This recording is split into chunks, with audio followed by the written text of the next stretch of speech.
좀 전형적인 지문이니까 사실은 그냥 정말 쉽게 풀었으면 좋겠는데 다들 이게 빨리 안 풀린 사람들은 전형적인 패턴이나 전형적인 지문에 좀 약한 거니까 고민을 해야 됩니다. 보면 근대 나오잖아? 그럼 근대 나오면 좀 비판할 거라고 생각을 하면 좋은데 근대화, 산업화, 비판거리가 많으니까 물질적 풍요와 민주주의의 도입 하지만 야만의 시대 아도르노는 이와 같이 역설적 상황이 전개된 근대 이면에는 동일성 사유라는 근대적 사고가 자리하고 있다고 보았다.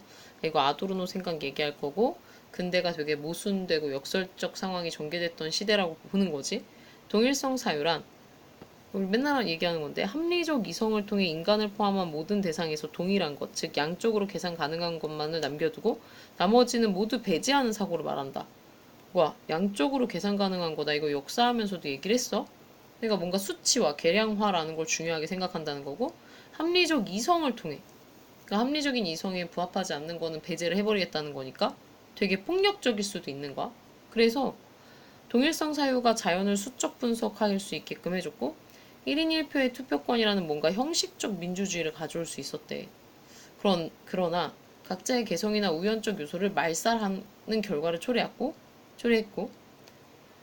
왜 다 읽죠? 그러면 이거 이해 못한 사람들이 너무 많아서 다 읽는 거야.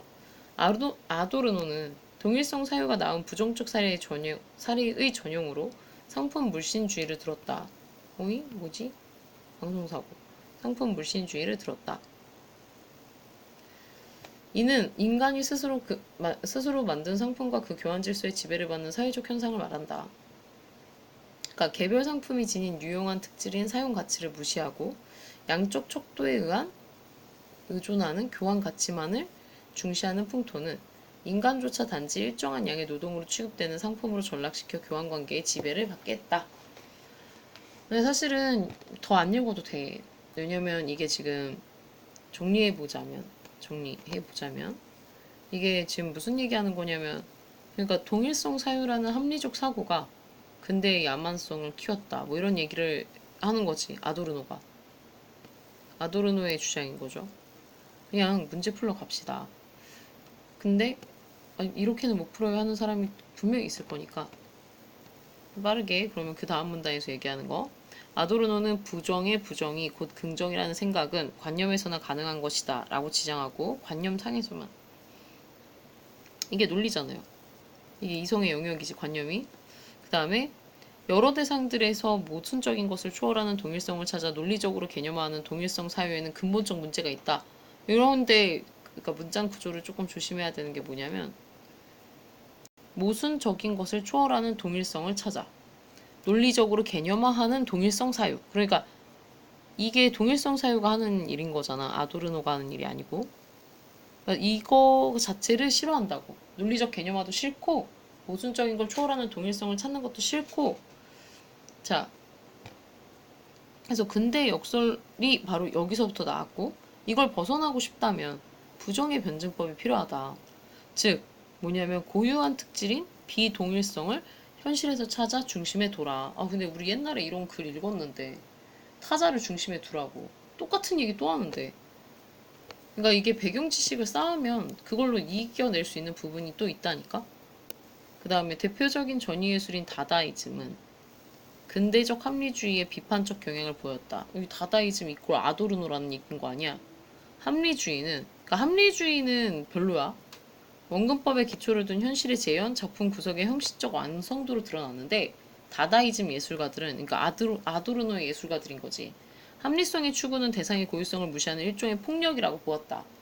완전 똑같아. 완전 똑같은 얘기하는 거. 아도르노가 그 동일성 사유라는 합리적 사고가 야만의 시대를 불러왔다라고 한 거랑 다다이즘 예술가들이 합리성을 추구하는 경향이 대상의 고유성을 무시하는 일종의 폭력을 보인다랑 똑같은 말 하는 거죠. 그래서 더 읽을 필요가 없어. 더 안 읽고 문제를 풀러가도 돼. 자, 윗글의 전개 방식으로 가장 적절한 거. 맨 마지막에 푸는 게 좋지만 아도르노의 견해를 소개하고 그가 문제 해결 방법으로 주목한 예술사조인 다다이즘의 특징을 얘기하고 한 번이죠. 그냥 나오죠. 그 다음에 아도르노가 동의할 수 있는 진술이 아닌 거. 아도르노는 일단 동일성 사유에는 동의를 못해. 동일성 사유에 근본적 문제가 있다고 했어. 그럼 여기서 아도르노가 동의할 수 있는 진술이 아닌 것은, 절대로 동의할 수 없는 것은 그럼 동일성 사유라고 하면 되니까 동일성 사유를 찾으면 전체주의의 등장이나 인종학살은 근대가 야만의 시대라고 하겠지. 이건 지금 이거 근대의 안 좋은 점이잖아. 동일성 사유는 자연을 수적으로 분석하여 전례 없는 물신주의를 만들었죠. 그러니까 풍요를 가져오는데도 기여를 했을 거고. 비판적 사유는 존재자들의 고유한 특질을 논리적 개념화를 통해 규정하고 이를 존중한다? 논리적 개념화가 바로 동일성 사유인데? 비판적 사유가 아니고 고유한 특질을 바꾸는 거잖아. 동일성 사유를 통해서. 그러니까 존중하는 것에서 출발한다고 했는데 논리적 개념화에 동의를 할 수가 없다고. 아도르노는 논리적 개념화를 하고 싶지 않아. 그러니까 우리가 비판적 사유를 해야 돼. 근데 논리적 개념화를 해야 돼. 이렇게 얘기할 리가 없죠. 근데 비판적 사유를 또 확인해야지. 여기 봐봐. 논리적인 부정이 아니라 부정적인 현실에 대한 비판적 사유가 필요. 그러니까 비판적 사유란 논리적 개념화에 의해 소실된 차이나 비동일성을 인식하는 거. 그러니까 논리적 개념화가 더 나쁜 거야. 왜냐면 차이를 없애고 비동일성을 없애니까. 그러니까 개성을 없애니까. 근데 그거를 되찾는 거는 논리적 사유가 아니어야겠죠. 그러니까 논리적 사유에는 논리적 개념화에는 동의할 수 없어. 그 다음에 그 밑에 문제 더 쉽죠. 해겔. 동일성이나 비동일성이라는 것이 개념에 의해서만 규정될 수 있다고 봤대. 근데 앞에 보면 논리적 개념화라는 게 있었거든.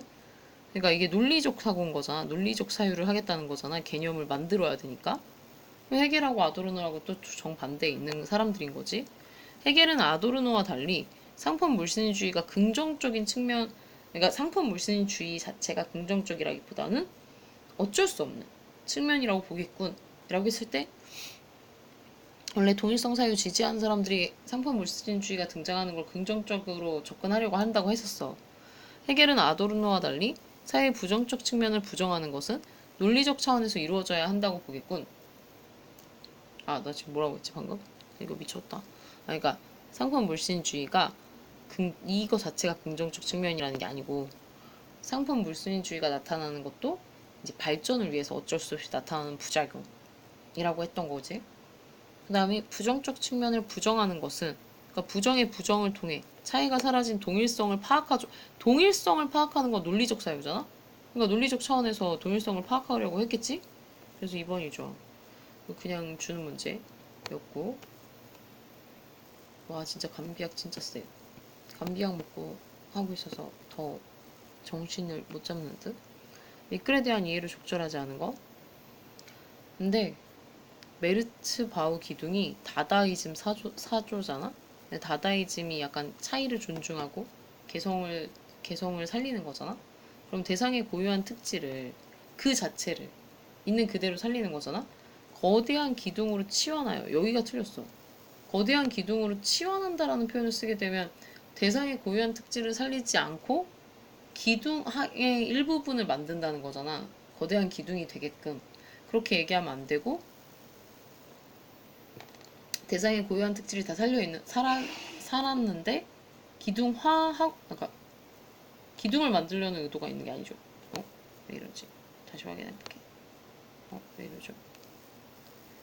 보면 봐봐. 세월이 흐르면서 점차 거대한 기둥을 형성하며 집 자체를 하나의 작품으로 만든 건 맞는데, 이게 끊임없이 성장하고 지속적으로 변화해가는 작품인 기둥인 거지. 고유한 특질을 그대로 살리면서 평범한 일상에서 찾을 수 있는 미적 가치를 보여주기 위한 거지. 기둥으로 치환을 할 생각이 있었던 게 아니거든, 의도 자체가. 그러니까 안 돼. 아니 돼요. 거대한 기둥으로 치환하여, 이런 표현 안 됨. 논리적 개념화임. 그냥 논리적 개념화라고 치환이 논리적 개념화인가 보다 이렇게 외워도 됩니다.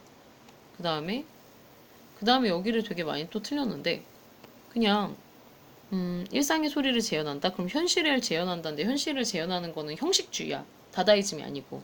그러니까 현실을 재현하는 거 다다이즘은 싫어. 그 다음에 작품의 구성에 관심을 둔다. 이것도 마찬가지야. 형식주의야. 그러니까 작품의 구성에 관심을 좀 더 두는 건 합리주의, 형식주의니까 다다이즘 안 되고. 그러니까 꼼꼼하게 읽는 게 중요한 게 아니라 들어가면 안 되는 단어들이 들어가는 것들이 있어. 그걸 찾아야죠. 그 다음에 동시시에서 문학 장르와 공연 장르를 융합한 것은 소리들 간의 질적 차이에 주목. 질적 차이에 주목하는 게 다다이즘. 대상의 고유한 특질, 질적 차이를 주목해서 확일화된 아름다움을 거부하기 위함이군. 다다이즘에 걸리는 단어가 없으니까 3번. 이라고 하면 되겠죠. 나머지 고른 사람이 있는 것 같진 않던데. 자, 그 다음 32번은 패스해도 되지? 그러니까 여기가 문제가 되게 어려운 게 아니라니까? 그리고 여기를 꼼꼼하게 다 읽는 게 중요한 게 아니고 이런 류의 문제를 풀 때는 선지에 있는 표현을 그 입장에서 써도 되는지 이게 입장이 두 개가 있으니까 A 입장에서 그 표현을 써도 되는지 B 입장에서 A 표현을 써도 되는지를 꼼꼼하게 봐야 된다는 거죠. 얘는 여기까지.